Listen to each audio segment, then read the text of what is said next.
always a white flag. Anyway, that's no guarantee of safety.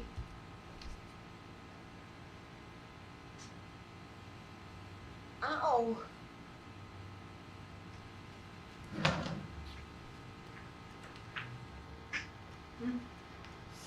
Jacob's pillow.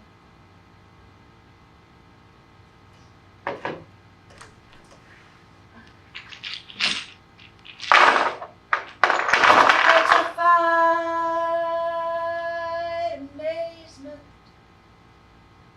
Permanent but breakable. Like a ceasefire. This stone I picked up at Masada. The Jews made a suicide pact rather than surrender to the Roman Empire. We prayed then. We pray now.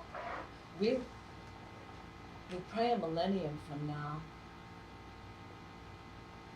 Shema Yisrael, Adonai Eloheinu, Adonai Echad. Hear, O Israel, the Lord our God, the Lord is one. The Shema is a wake-up call to the soul.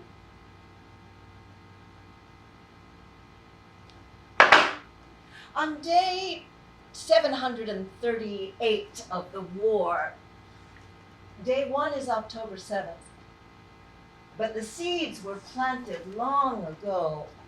Day 738, Matan's mom, enough, clasped him so tight, no daylight came between us.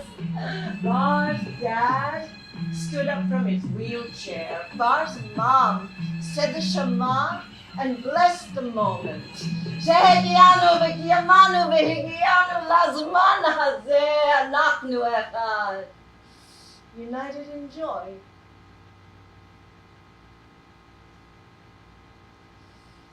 On day 710 of the war, 710, Israel began its final campaign to collectively punish Palestinians.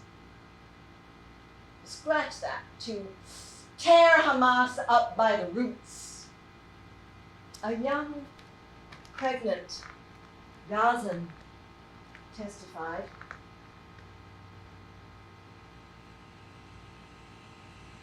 Some of my family moved to Al-Quraysh camp because they heard the shooting is less there, but the leaflets dropped out immediately.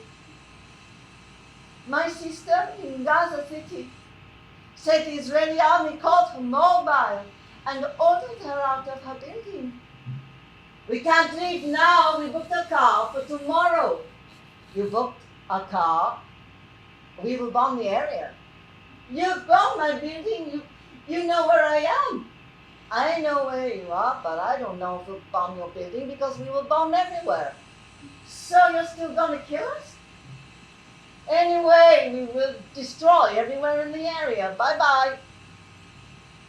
So now, my sister is stranded. She can't stay in her house. She can't go in the street because the drones will shoot her. And she can't flee because she has her little ones with her and all her belongings.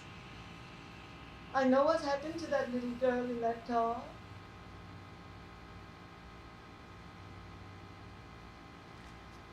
On day 6, my Israeli friend, Haggai, who used to run the Jerusalem Intercultural Center, wrote a post. Years ago, I went to Germany for a conference. The organizer took the group to Dresden. We arrived at a street exhibition with pictures from World War II. Carts, bodies. All the feelings and sights I'd been exposed to as a child about the Holocaust awakened. Here's another Holocaust exhibition, we thought. And then the guide told us about the Dresden bombing. And we understood that these are not bodies of Jews, but of Germans. And he pointed at the pictures of the carts with the bodies and hoped for empathy from us. Shut up, we all thought.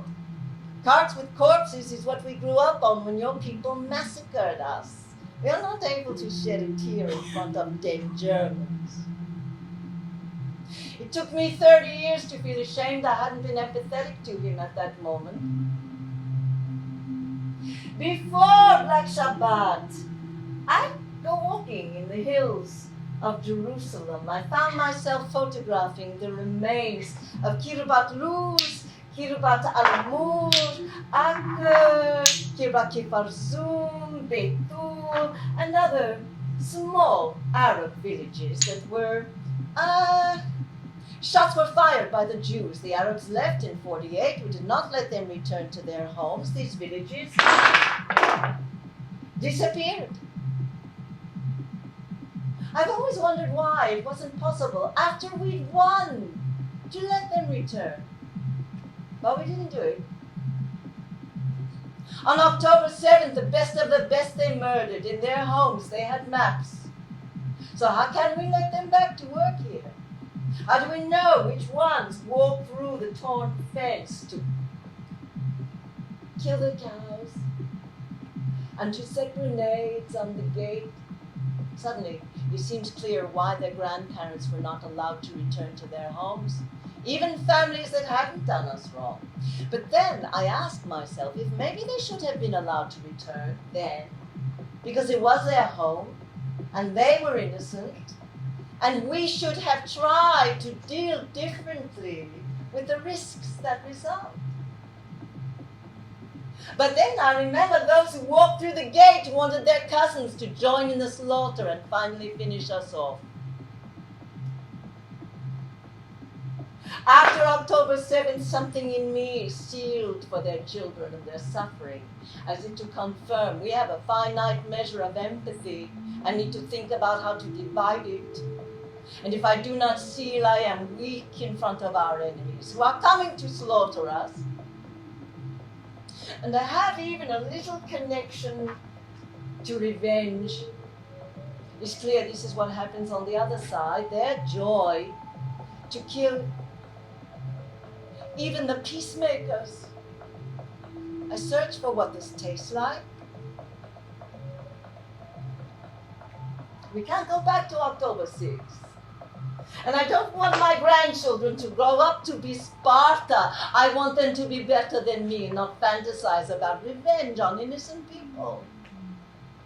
Oh, can you see it? It says Shalom Salam.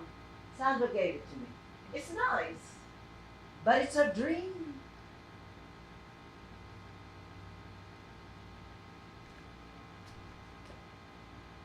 The day before, the last day of Israel's final Gaza campaign, my Israeli Facebook friend, Habiba, a rabbi, writer, peace activist, mikveh keeper, that's a ritual bath, and spiritual companion, was arrested for the first time.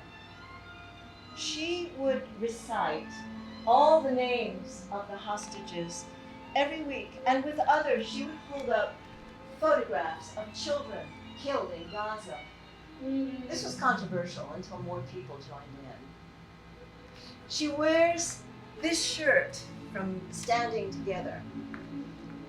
She stood too close to her neighbor's house, the Minister of Diaspora Affairs, Shikli, who was not ministering so well to the tears of the tent and the stretcher under which all Jews live, in the fabric that binds us in the diaspora to those who live in Israel. This minister voted against saving the hostages, for continuing the war, annexing the West Bank, no aid to Gaza, resettling it with Jews. And he doesn't care about the waves of violent crime killing Arab Israeli citizens. Not his lane. Okay, it's a big tent. It stretches over the teenager who gave Habiba the middle finger and screamed, "No peace with Palestinians," because his brother was killed in the war. He's also a neighbor, so she tracked him down. He would not speak with her. He is bereaved. Anyway, Aviva was arrested, detained, because the law was changed without notice. It's constantly changed without notice. For praying, singing, while protesting.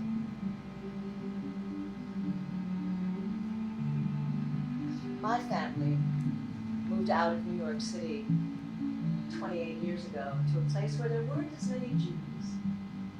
I brought our menorah into my daughter's elementary school classrooms at Christmas and told the Hanukkah story.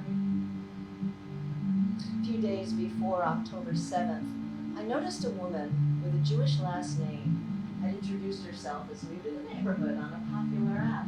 I responded in the thread in public. Hey, are you Jewish? Would you like to meet somewhere sometime? She did. And someone else did too. And by the time we three met, it was day 5 of the war. We commiserated about the massacre, we played Jewish geography, we asked if any of our non-Jewish friends have checked in, see how we're doing. Few had, for each of us. One of mine even said, I would hide you.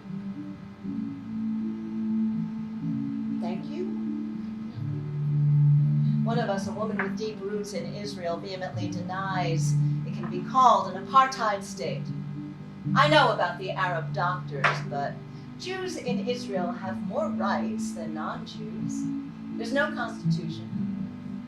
I abhor Jewish violence against Palestinians, the blind eye of this Israeli government to the murderous hilltop youth, and I want to say, I think she's only partly right about apartheid. I don't. All three of us are tied by blood to the Holocaust.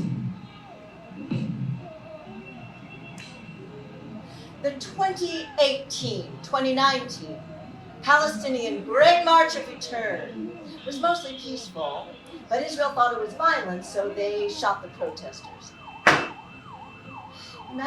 Just imagine if 1 million Gazans had lined up on the beach to renounce terrorism, to admit that Israel has come home for good, to demand self-determination, to build their own state, not based on hating Jews.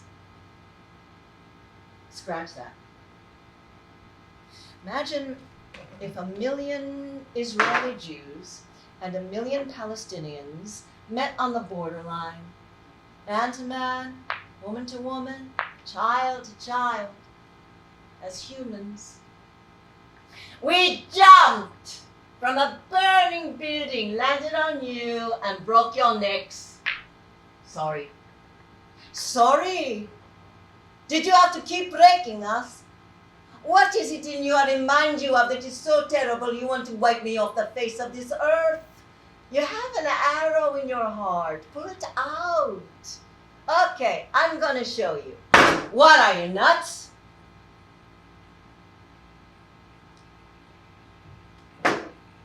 Day 18.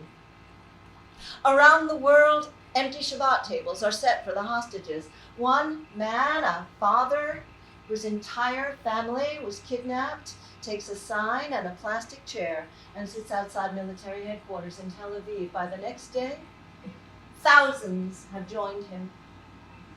Matan's mom, Einav, she declares, I've always been a right-wing woman. I always voted for him. But the only people who identify with me, who help me, are these people. The same who protest judicial reform. They give me a shoulder. They hold me up. Some of the photographs of the missing babies are being torn down.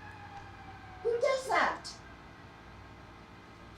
Day 19, only 1% of humanitarian necessities of daily life have entered Gaza. Day 20, the ground invasion begins, and Israel's director of forensic medicine, the man who received the human remains from the October 7th massacre, his director says, "You want to talk about humanitarian aid? What humanitarian? There are 400 body parts in the morgue.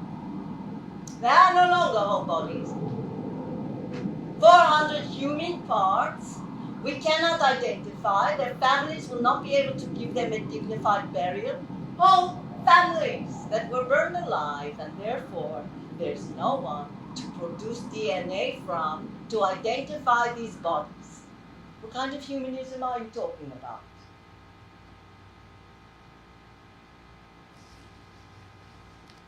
"3 a.m. Hadassah Hospital.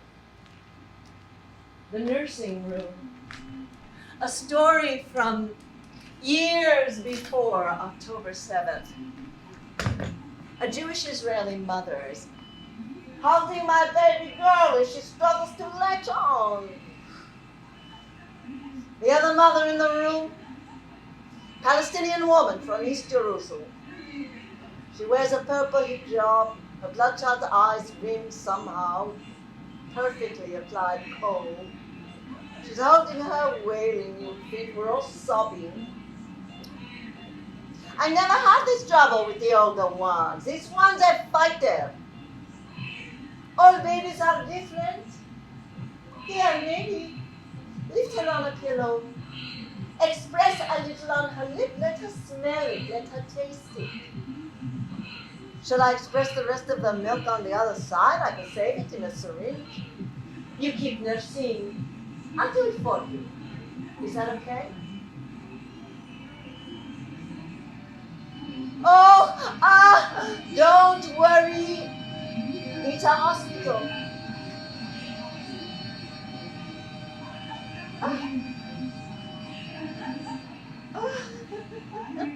She said, "My doctor told me long ago we lived in a village and we took care of each other. When one mother couldn't nurse, another mother nursed for her. Our children were like her children, and her children were like our children. This is still in our nature. Maybe it's time to let women run things around here. We might just figure it out together." Won't we? Yes, we will. Yes.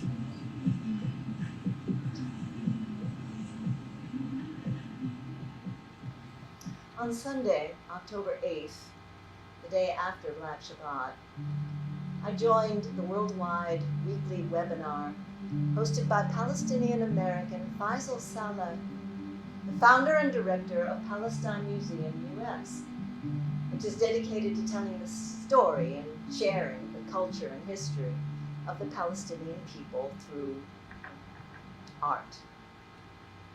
So, on Sunday around noon, Faisal greeted his global online audience as usual. I thought that was odd. And then he began chatting about a clock he'd seen at Amsterdam airport. There was a figure of a man standing behind the lighted clock face. He was erasing the hands of time in real time. It was so strange. Anyone ever seen that? Is it real? Yeah. No. That's an art installation. I had my mouth hanging open. Was he going to address what had just happened yesterday? What was still happening? He did, finally, by turning to his Palestinian guest. So, Mohammed had his child on his lap. How do you and the people you talk to feel about what's happened? And Faisal translates. He says it's a difficult situation, and we wonder what's going to happen next, but people are feeling positive. They feel vindication that they have had an opportunity to respond effectively to Israeli attacks and provocations. As usual, the mainstream media in the West mention nothing about what Israel has done in Gaza, in the West Bank, to provoke these attacks. And my husband, Marty, calls out from the next room. What? What is he saying? Marty walks in. It's Israel that's been attacked by barbarians, massacring Jews. I know, I'm trying to record. Could you just... Marty leaves. And the co-host of this webinar, Krista Baroun, an American Arabic Studies professor and author, says, what can you expect but a bursting through after years and years of oppression? That's part of the power of what's happened, symbolically breaking through that wall, the steel fence Israel built that has normalized keeping people in cages, an open-air prison for 17 years without access to food, water, electricity, medicine. Incredibly, Palestinians broke through their wall just as in 1989 when Germans broke through theirs. And what? Is she standing up for Palestinian rights or celebrating Hamas? I don't know. And I don't ask. Hamas terrorists broke through the fences to slaughter innocent Israelis, mostly Jews, civilians, foreign workers. They shot and burned their way into homes, murdering whole families. One mother and father threw themselves on their teenage son, absorbing the bullets, saving him. They were killed. Another mother and father on one side of their breakfast table, their hands tied behind their backs, their children, hands tied too on the other side, breakfast in the middle, gobbled in snatches by men who will kill this family and make them watch each other die.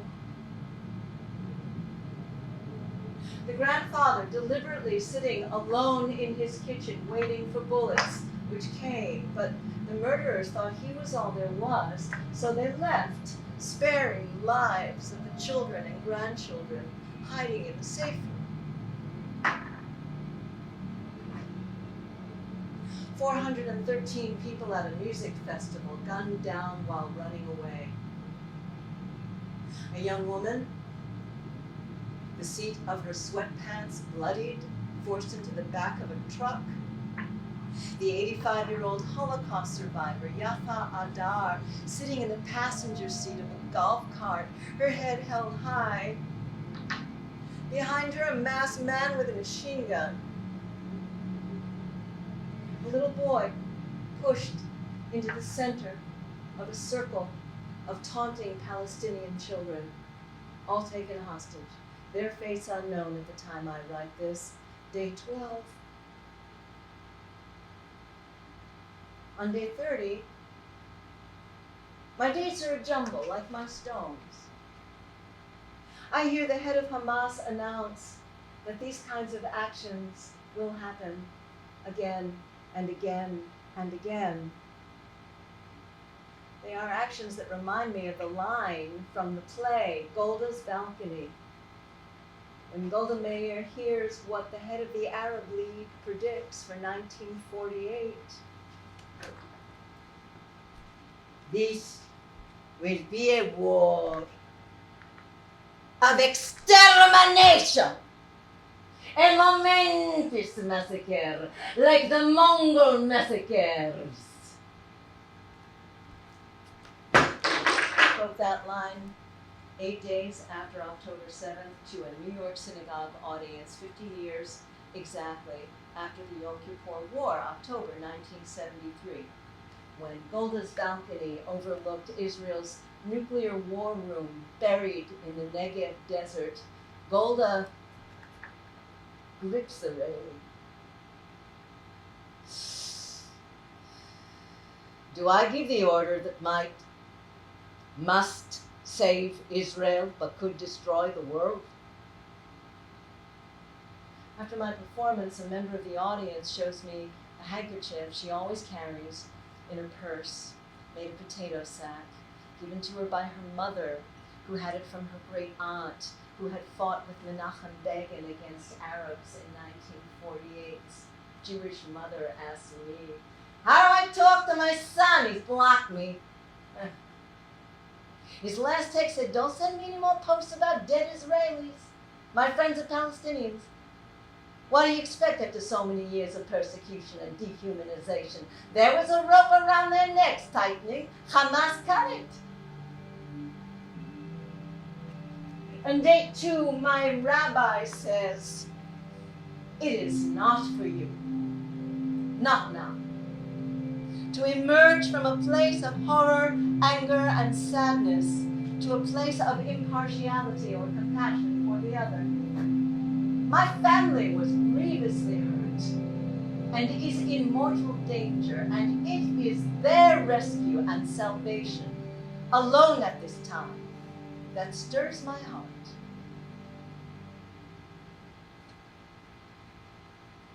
I listened to voice recordings of Israelis' reactions to the first days after October 7th. This woman from Haifa says,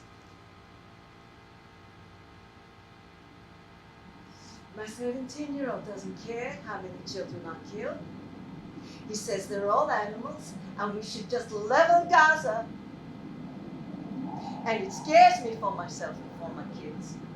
What I so despise about the infiltration and the atrocities committed is that at the core of that was dehumanization. A complete lack of acknowledgement of a human being standing in front of them. Simply unfathomable, unforgivable, horrific. And the last thing I want to be is someone who can't see another human being. I'm scared that in our fear and our trauma, we can't see them as human beings, that we are losing our humanity. The only way Jewish people can live safely in this land is if the other people in this land can live safely as well and are able to thrive. Our destinies are linked. I know that, but I can't find my way back to it. I'm just sitting in this messiness. I don't have any answers. What? Should we invent a new word? Rehumanization? That's absurd. But we can't keep killing each other. There will be no one left.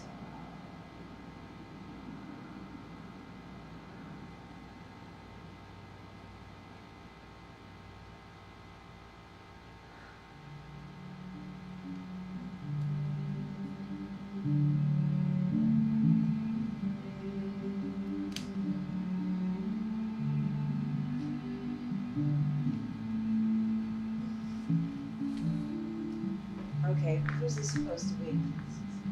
Sisyphus, say it out loud. Sisyphus, push the damn rock uphill. I know. And inside, harder still. And underneath all that, no one can see, maybe you can see, in teeny tiny letters, it says, one must imagine Sisyphus happy. Can't move. That's a heavy lift. Simpler message might be, that which is hateful to you, do not do to your neighbor. Thank you, Hillel. That's the whole Torah on one foot. Dressed down Fridays at school, I'm a high school English teacher. I like to wear different slogan t-shirts. See who's paying attention. Humankind. Be both. Both in every language. What would Jesus do? Muhammad, Moses, Mary, Buddha, Krishna. What would you do? What did she do? That Israeli, she's a top Israeli lawyer. She leaked a video of violent abuse in an Israeli prison, which should be investigated, as should all war crimes, alleged war crimes. But she broke the rules. I can relate. I deeply offended a few of my senior students when, in a lesson on good and evil, I showed them photographs of nearly naked prisoners in Abu Ghraib, bags over their heads, leashes around their necks, Their grinning tormentors beside them, the U.S. Army. I was not allowed back in my classroom for 4 days. I wore my homemade Black Lives Matter shirt after George Floyd was killed to public demonstrations, not to school. That would have been against policy, too political. My Israeli cousin, second cousin, Michal, she says, everything is political. My husband, ex-husband, is a reservist. Even he joined the protest since January 2023 against our government for 9 months straight. Pro-democracy.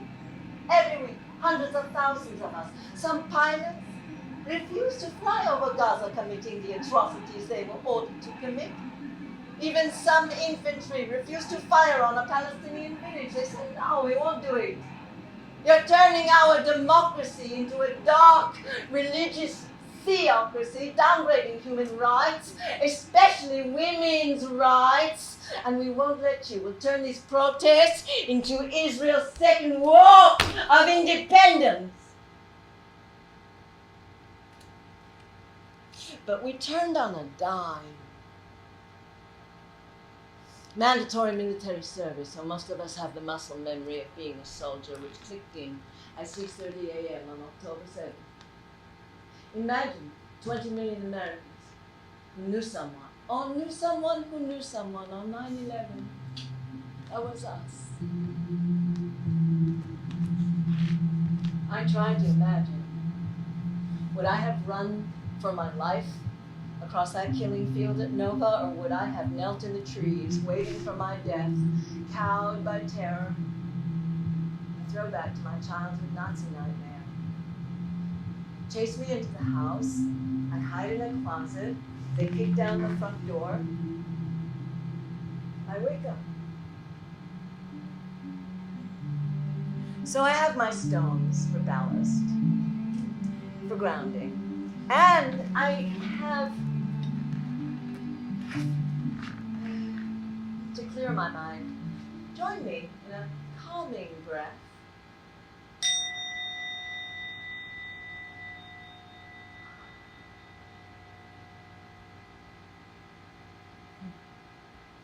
But I keep thinking,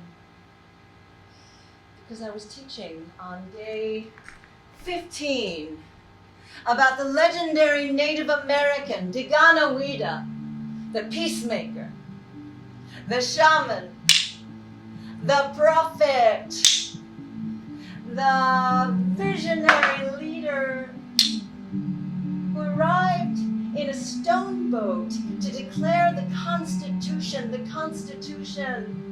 of the Iroquois nation, which the women meted out justice, which did not involve killing.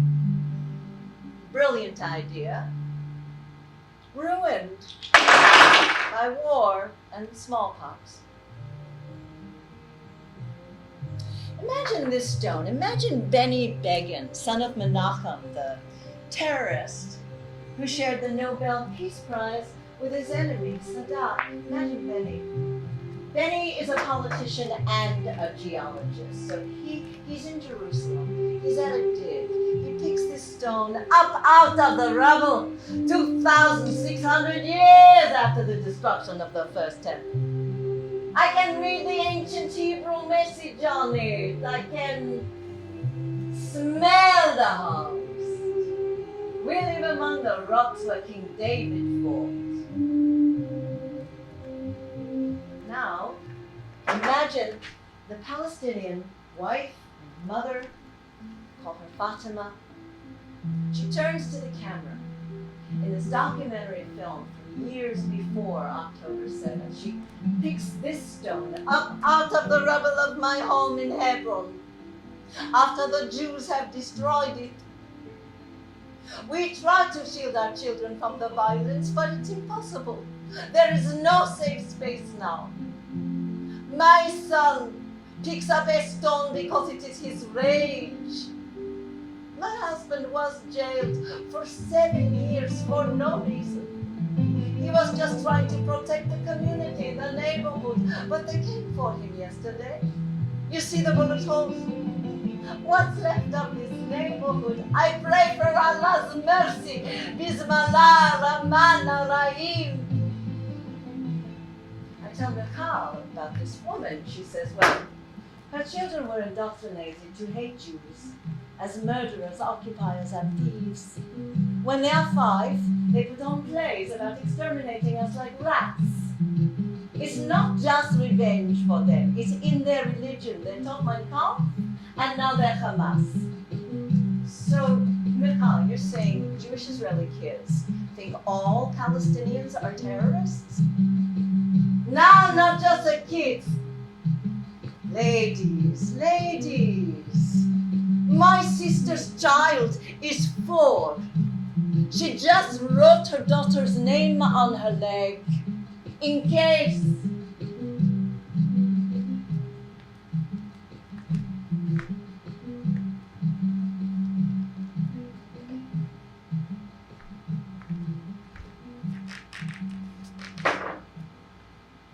When Golda Meir was 4, my earliest memory of my father, a carpenter, nailing boards across a door in Kiev to keep out a pogrom. Hey, Golda! It's Vivian Silver from Women Wage Peace. Alia from Canada. Ah, love Johnny. We also tried to hold our safe room door shut with our bare hands for hours. Many of us did not succeed. I was burned to ash in my own home at Kibbutz Be'eri. My son carries on in my name. He still believes in working for peace. My God, Vivian, I'm so sorry. He's a good son. I could have told you not to talk to people who want to kill you. Golda, if we do not hold ourselves accountable for the destruction of Gaza, if we offer Palestinians only 2 choices, death or expulsion, what about our terrible choice, Vivian? Redeem our precious kidnapped for a few thousand terrorists like the ones who murdered you? Or uproot our enemies, tear them from the earth once and for all? Golda, I once tried to tear out a wild, thorny beach rose bush from in front of my house. I did it in a rage. I thought I got it all, the ball, the root. Of course it came back. Avodah zarah, Golda. Idolizing our state over the lives of our neighbors is a sin we cannot atone for. It's a burning bush that will consume us. Or it will speak God's truth. By the way, when's the inquiry? I had an inquiry for my war. Blessed memory, Vivian. Keep going, Sandra.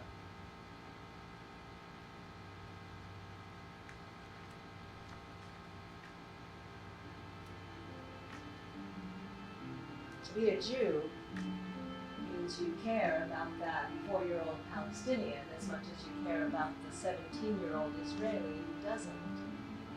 It's a choice. It's an action. It's pikuach nefesh. To save a life overrides everything. Muslims believe that too. It's tikkun olam. Heal this broken world. Fix it, all of it, for everyone. Golda was a fixer.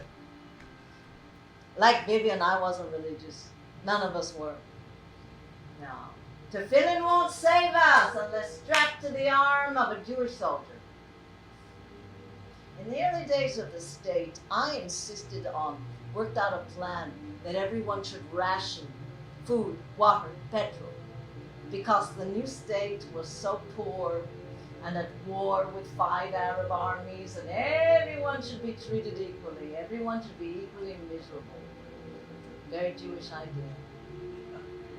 as was the idea approved by you that every single one of the terrorists who had murdered the Israeli athletes at the Munich Olympics would be hunted down and killed. That's right. Crossed off the list, no matter how long it took. I negotiated a way to get the children out first from the post-Holocaust displaced persons camps on Cyprus. Some of those twice rescued children would be killed in future wars, sacrificed to secure the state. Now, you know I'm from Ukraine originally. What the hell's been going on there? From the start of that horror, I would have said get the children out, Jewish or not, an Israeli kinder transport. Or might you have hesitated because of Ukrainian collusion at Babylon? That killing field was 1941. What have we learned? You're scorned by some for your claim that there's no such thing as a Palestinian people. You justify it by saying when they were shooting at us from Gaza, they were Egyptians. When shooting at us from the West Bank, they were Jordanians. When shooting at us from the Golan, they were Syrians. There were massacres on both sides.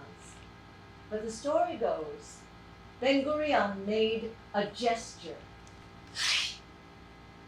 He gave a silent order.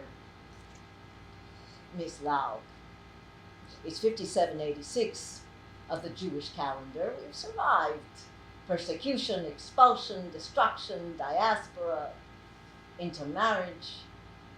We'll survive this current Israeli government and this current war, Kinahura. Mrs. Meir, I am wrestling with Israeli policies that hurt my Jewish soul. They are racist, fascist, extremist, corrupt. It's good to wrestle. It made us who we are. You want policies, I'll give you a policy. We absorb Jewish refugees from Arab countries, but the Arab countries won't accept their own refugees. Why must Jews be the only Christians of the world? Mrs. Meir, by bombs or bulldozers or archaeology, Palestinians are erased by snipers. Over 250 Palestinian journalists killed. They were terrorists. Okay, all right. August 7th, on the Jewish fasting day of Tisha B'Av, coming up, the holiday that laments the destruction of the temples, there was an action taken. Jewish settlers wanted to pray in a certain spot. It happened to be located in a Palestinian village in the region of Masafir Yatta, the occupied West Bank. The settlers claimed there had once been a synagogue on that spot. So at 5 a.m., Palestinian families were told to stay in your homes, while the settlers took over one family's house on that spot where there had supposedly been a synagogue. After the service, the settler children played in the Palestinian family's garden. They took selfies with the soldiers. The Jewish children saw Palestinian children shut up in their own homes with soldiers aiming guns at them. One border police officer chased and screamed at a 3-year-old Palestinian boy, forcing him back into his own home when I tried to go out to the street.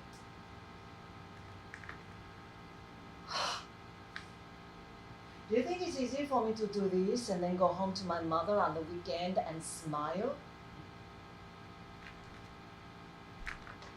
9, 10 years old. I tell my mother I want my future to be a martyr, like all martyrs who do well for the homeland. I do not fear. I want liberation.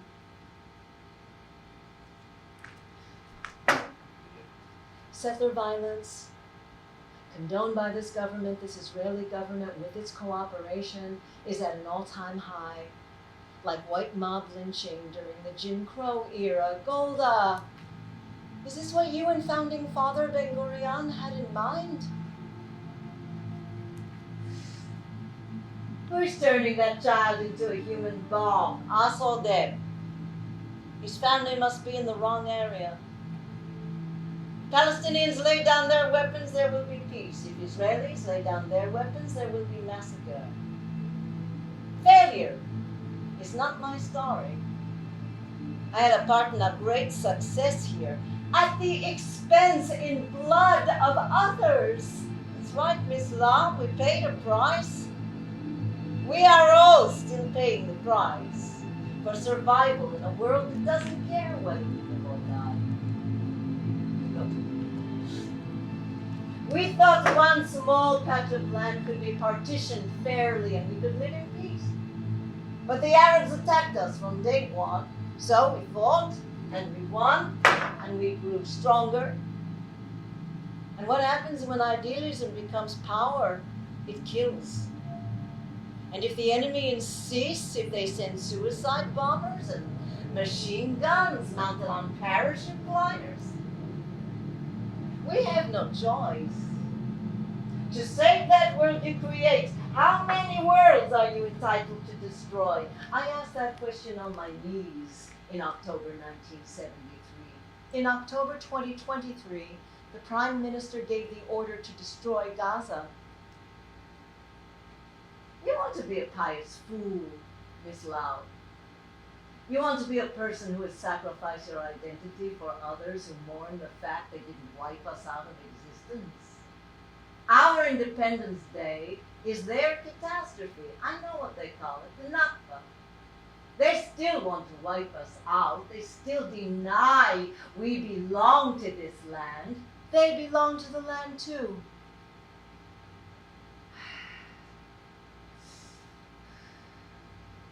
In the grain of this earth, God put good and evil, like two ends of a single stick or two sides of a stone. So no one picks up one without the other. Why? Sticks and stones, Miss Laub. People can choose to do one thing or the other with them. Sandra! Faisal? May I? Oh, you want to... Wait a minute. You want to talk to Golda Meir? Okay. Get this on. Mrs. Meir, I heard that after the Adolf Eichmann trial, you said now we can do whatever we want. You know who reported that? Yes, Shulamit Aloni, my nemesis of blessed memory. Look, we would never break, the way Hamas does, the rules of war. Ha! You thought bringing that war criminal to justice after what Germany did to your people bought you the right to take this land from us forever. We had nothing to do with the Holocaust. Again with the crying over history. History doesn't hand over justice, sir. History watches while people make choices. You are, as Abba Ibn said, a people who never miss an opportunity to miss an opportunity. Golda! Your sister Shayna's great-grandson was just killed in this war. Fighting? He was in uniform. We can forgive you for killing our children. But we can never forgive you for forcing us to kill yours.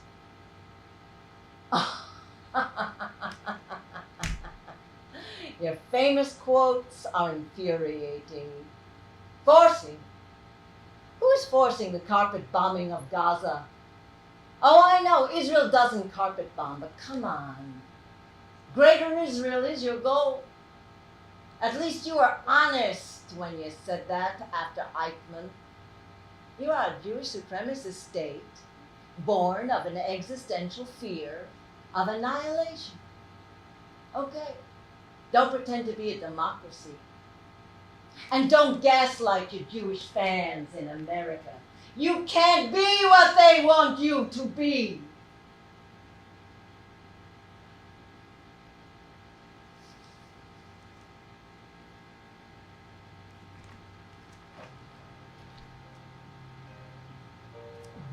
My husband Marty and I, we went to Israel for the first time in July of 2014, straight into a war, a little war, an operation. I had no idea. I just wanted to do research for the Golda play and visit my distant cousins there. That little Gaza war killed 71 Israelis and 2,151 Palestinians. Didn't stop my cousins from inviting us to a bat mitzvah and a wedding. I meet my third cousin, Amit, on the dance floor. Amit! What's with the sirens and the rockets and the running for shelter? Marty and I saw 100 or more uniformed IDF young men and women dancing in a big circle at the Wailing Wall with their guns. If they were blessed, I mean, it was thrilling and scary. Amit ma? Say kotel. Say what? We say kotel, not Wailing Wall. Never mind. Look, cousin, don't worry. Every so often we have to do this. Every couple of years, we have to fight a little war. Until October 7th, I was shown the security room, the fortified room, the safe room, the bomb shelter, the miklah, the mama, the protected space in my second cousin's home outside of Tel Aviv. Her teenage son slept in there all the time on a mattress and suffered from PTSD. Each set of cousins imagined terrorists emerging from the floors of their bedroom. I dismissed it as fantasy, but the tunnels were already there. After October 7th, I found out where those music festival kids ran. To the roadside beneath the small concrete shelters near the Gaza Strip. The brave young man who kept throwing out the hand grenades, 8 in all that Hamas kept throwing into the Migun until his arm was blown off and he died. I thought his name was Honor with an H, like honor, but it's Aner with an A. He saved the lives of 8 people, which means, according to the Talmud, that he saved 8 different worlds.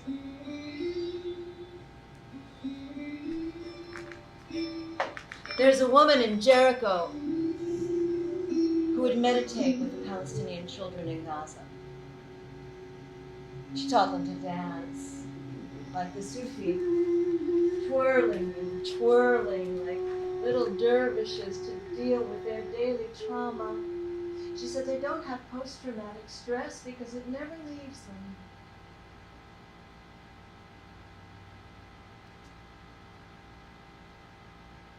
Day 26, I finally get through to my cousin Michal. Turns out on October 7th, she was in Sderot, one of the town's hardest hit. Hi! Huh? We went immediately to the safe room. We are whispering or texting silently, trying to measure how close our father danger is. Gunshots in the background, shouting in Arabic, sirens, explosions. I am constantly silencing the children, very angry, like a slap on the cheek to shut up. And now, shh, comforting. How many emotions are there in the mouth of a mother who tries to protect her children when murderers sit on her window? Now? Oh, we go to funerals. We go to strangers' funerals and we talk to each other online to buy bread and milk and guns. We wait online at the base to deliver clean socks and underwear to our brave children. My son was just called up. We open our arms the way we never did before. We are walking and talking each other through these nightmares. Some volunteer, some protest, against the war, finish the war, bring them home. We keep counting. No, No, before the war, the No Democracy with Occupation protesters hung in the back of the lines. The less Palestinian flags, the better. We needed the center of the right. They would leave the protest if they saw Palestinian flags. Look, I have nothing against them. But why don't they replace that fucking ISIS leadership? Why don't they call atrocity what it is? Every mother should cry out against it. We're sending our children into the unknown, into Gaza, or maybe north if Hezbollah joins. No, you hear? I have to go.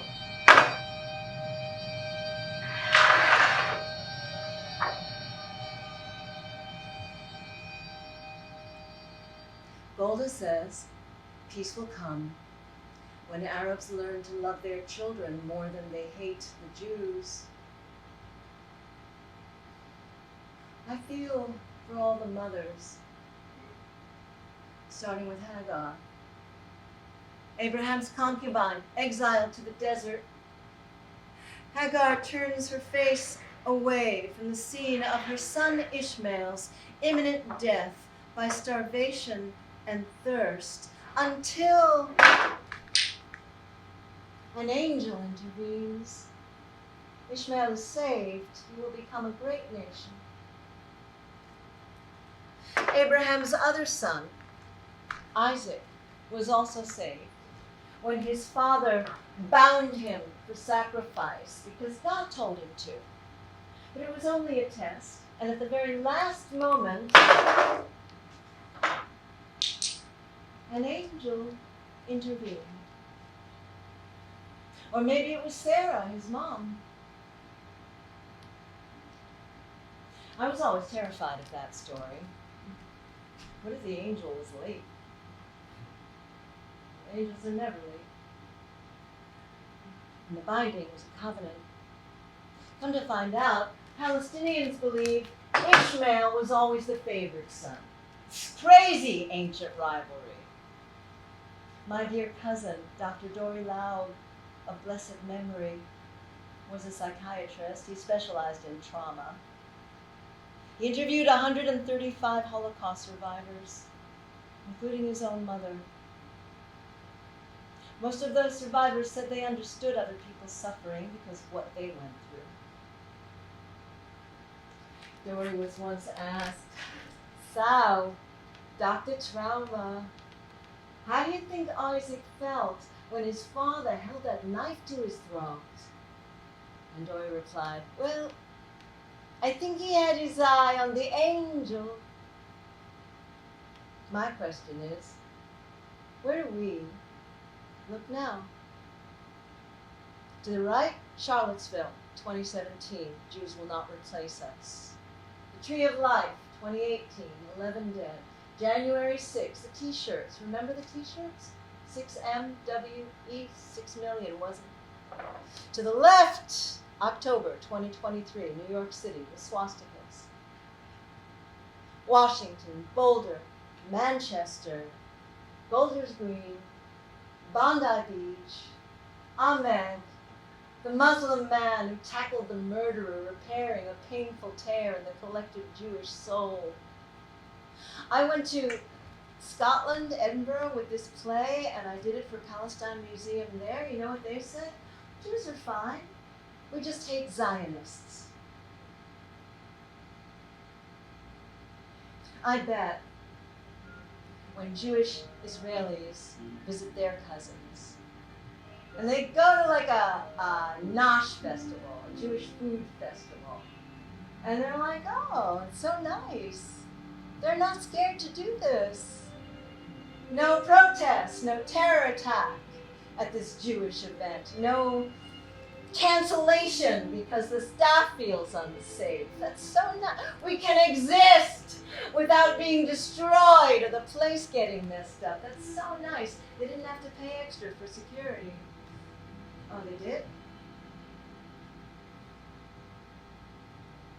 The shooting, the stabbing, the bombing, the burning, the ramming, the fear of speaking Hebrew in public or wearing your kippah or your Mogen David. If you take the menorah out of the window, they've won.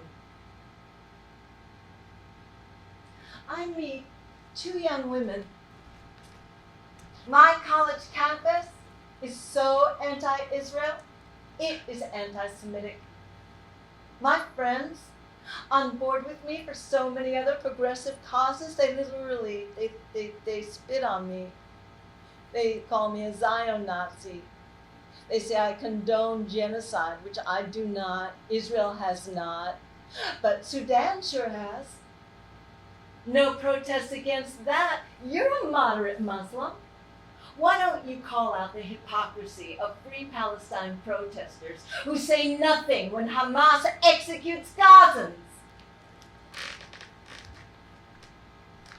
It is a genocide. You just can't admit it. You're loyal to Israel, so you don't let yourself see how it has decimated Gaza, killing 20,000 children. Non-Muslims say they feel for what's happening in Gaza. It's an empty word.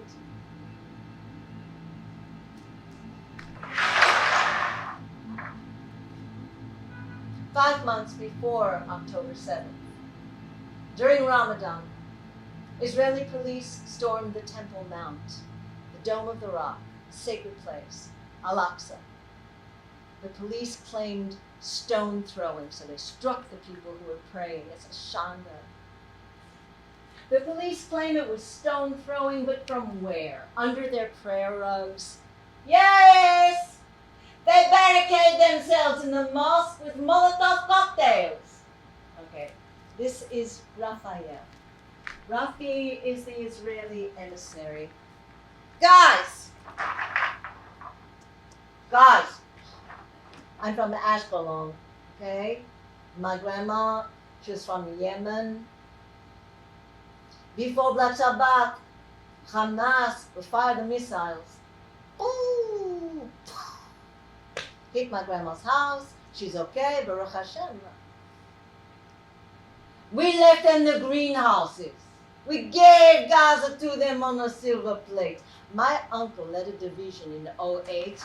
Okay, they had to demolish our building.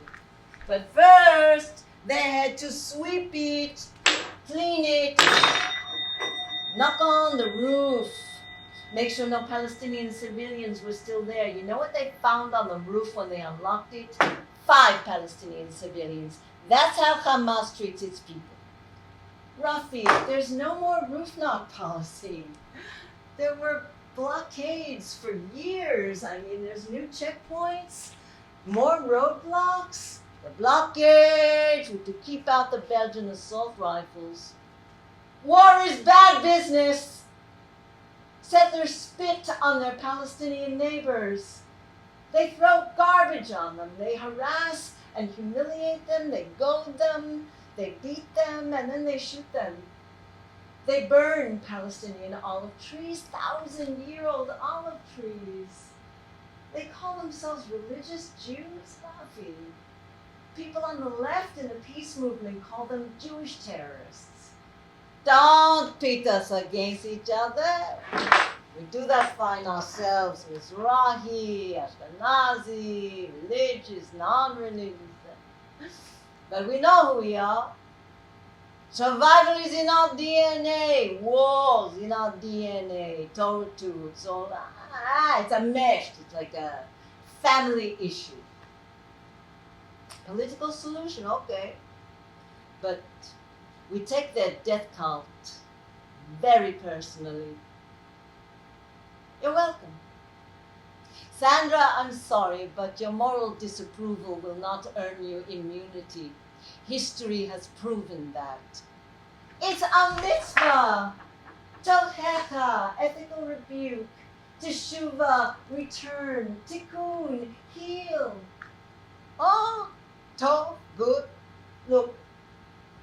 Shulamit Alole, champion of human rights. She's in the room. Ladies and gentlemen, if they conquer Gaza, if they make Judea and Samaria the new Brooklyn, you may find Palestinian Holocaust memorials next to ours. And American Jews may turn their backs on Israel. The parents will cry, but the young ones will turn. Shulami! I am Nehal, and you are my hero. And we are living in the future you warned about. Demonstrations, bloodshed, bitterness, war. Please take me with you to make peace. All the mothers lined up on opposite sides, carrying their bloody children in their outstretched arms. My son was wounded in Gaza. Oh, my darling Michal. Okay. They are meeting in the forest, all right? Palestinians and Jews, they are helping each other with their hobbies. It's tiring work. And there are those who attack them, which is tiring. So they all fall asleep in the forest. Imagine, like in Shakespeare. And when they wake up, they've forgotten their history. They can begin anew. Even if you can't keep your faith, keep your sense of humor. Remember how I laughed at the divine retribution. Yes, Shulami. You were blessed with 7 Haredi grandchildren, you who hated the ultra-Orthodox. Come back. Make me laugh.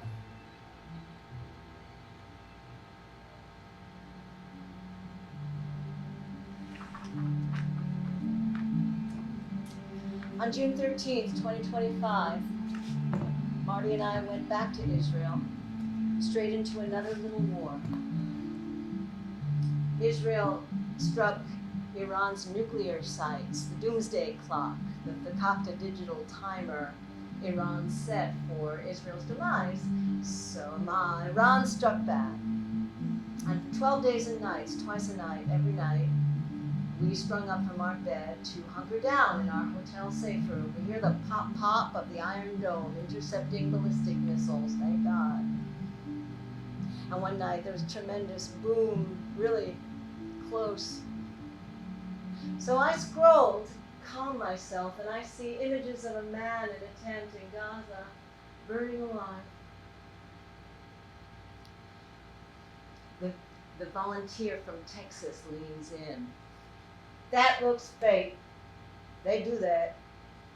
No, I know this doctor. I donate to him. He buys flour on the black market to feed the kids. It should be free, but they're not starving. Hamas hoards baby formula. I have no compassion for them. They all hate us in their hearts. They want to kill us. Believe them when they say it. From the river to the sea, strike first is right. Never again means never again. And I want to say, never again. For whom? Sandy Michal. How can the West wish for a Palestinian state when Palestinians themselves don't want it? They just want ours without us in it. Let them live in their tunnels. A contiguous state? Sure. 1,000 meters underground. Listen, I sent you some horrible October 7th videos, but don't watch them. Show them to the world. The world needs to see how the children were killed in front of their parents, how the murderers laughed as they did it. Israelis watch, and we lose the will to live. We are suiciding ourselves to death. I used to be a peace activist. I planned the protest. Who shall speak? From every side. We thought we were creating doors we could walk through. But we were creating holes we are dropping through.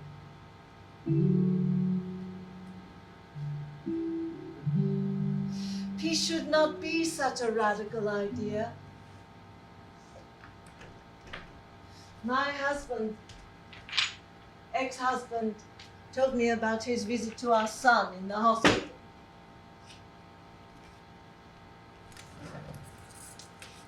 He said it was worth it. I was waiting for him to say more, but he kept quiet, so I did too. He's not okay. He doesn't talk, he just smokes. Michal, what are you, psychic? As soon as I walked in. Dad, do you want... I have my own state sponsor.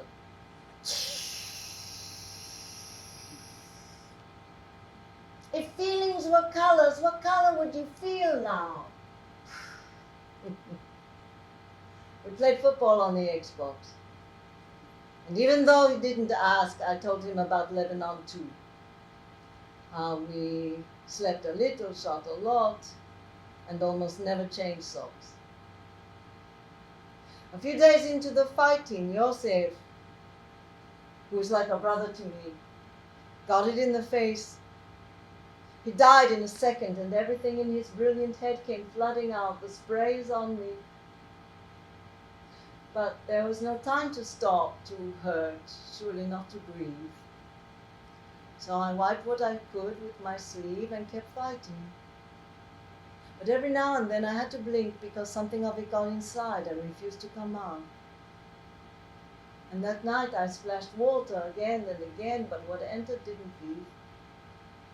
And the next day I continued fighting and rubbing and scrubbing. Without intending to, I gave myself a mental infection. So they evacuated me to the hospital. They tied my hands to the bed because they feared I would blind myself. And that's when you all came to visit, remember? I never told you, but to me you didn't look like human beings. You looked like leather sacks, full of blood and bones, urine and excrement. And you never stopped talking, arguing if the war is justified, gossiping about a celebrity divorce, showing off a new cell phone, not realizing how vulnerable you are. At any moment, the bag might be torn and life will pour out and the world won't even blink. And day by day, you all just got on my nerves. Remember that night I spilled some coffee? These are new pants. It's a stain that won't come off.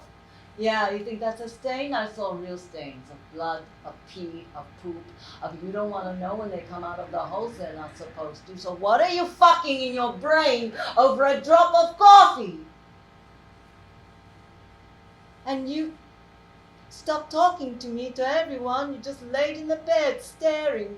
Yeah, I got crazy because of the fact that my eyes were itching. Anyway. And then Grandpa came to visit me, remember? He was already pretty sick then. He opened the window and lit us both cigarettes. I lost many fighters in the war for independence. We were between the rocks and we were tired. And we heard on the radio Ben-Gurion proclaim the state of Israel. After that, the order, drive them out. So we did. We rationalized it so we could sleep at night, enjoy the baby born, reteach yourself how to live, the trip abroad, the bar mitzvah. Now I'm happy not to feel so much. I knew it was my turn. So I told Grandpa how we swore to look after each other. Grandpa, who had thrown his shovel full of dirt on his son, my father, Lebanon 1. I told him how we swore to look after each other because I have a little boy and another coming, and how did this sweet soul Yosef deserve to die, but not me? And I just burst into tears. I cried for a good few hours. And it was only when the nurse brought me food that I realized my eyes had stopped itching. Dad, you're worse than the nanny they got me. He let me hold his big scrub palm. And I had a tear. Then we went back to playing football. But after a minute, the boy took a great pull and blew it out. I swallowed drops of cannabis. And he told me about Gaza, what he did there, and what he saw. The moral injury of it.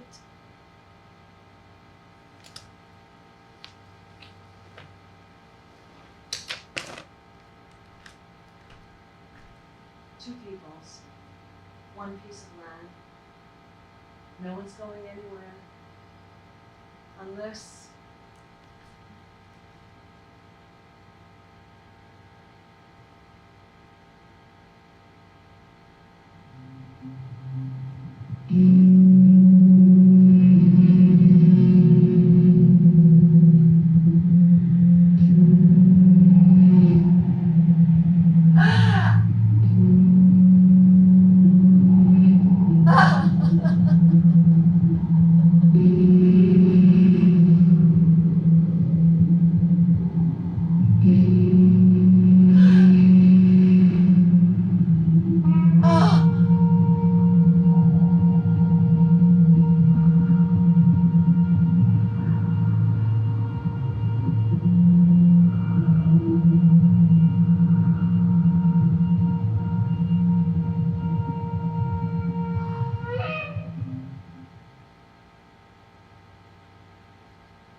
my stones sit on every available ledge in my house. I put them on my parents' gravestones.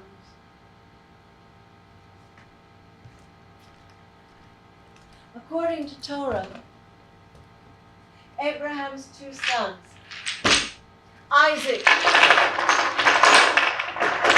the Jew, and Ishmael, the non-Jew, built their father's tomb together. And after the last stone was placed, they lived as neighbors. They finally reconciled.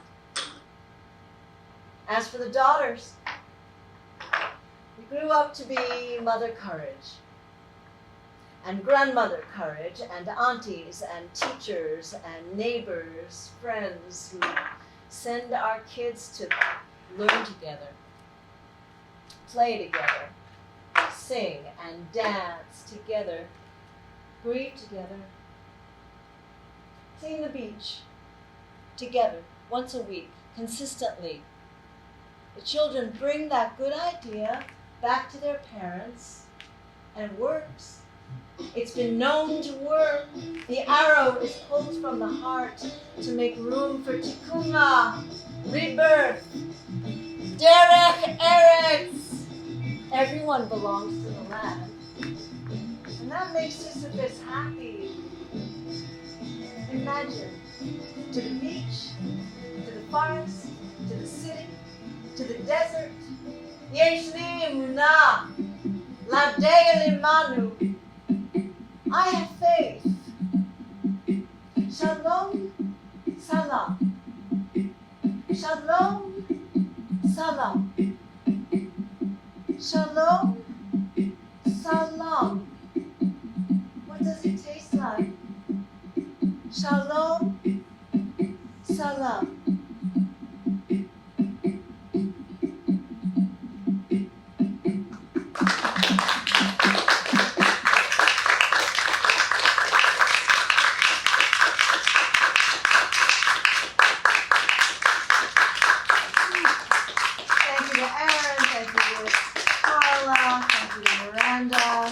Thank you to my gorgeous little audience that came out and really